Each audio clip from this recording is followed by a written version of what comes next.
All right, today we're talking about how to tell great business stories, and I'm using diagrams this time.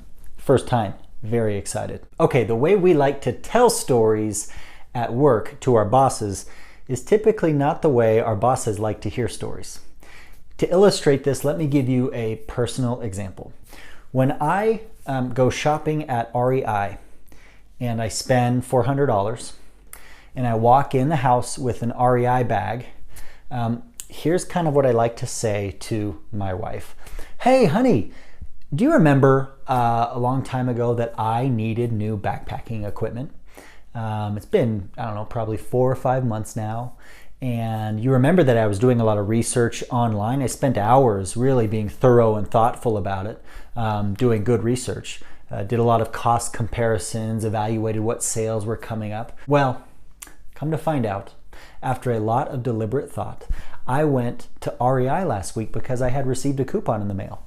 And I went and I looked at all of the backpacking equipment very carefully, tried it on, had people help me, and wound up finding something that fit perfectly, and it really was the right price.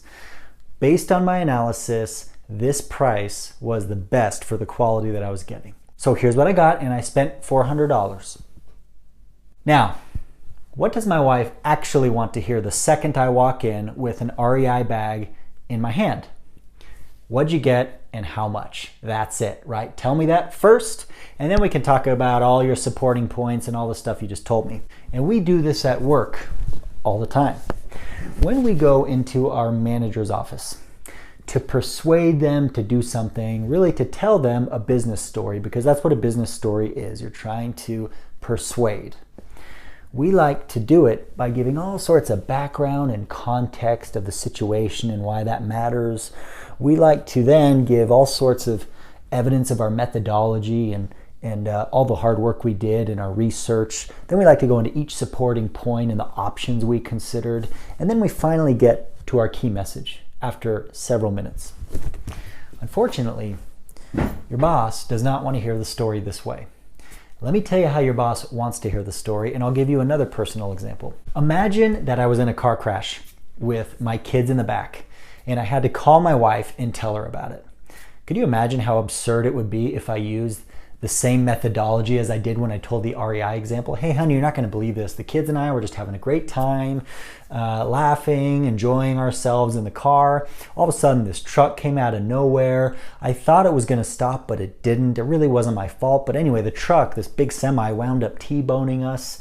Anyway, got out. I argued with the guy, and then the cops came, right? What is my wife thinking this whole time, right?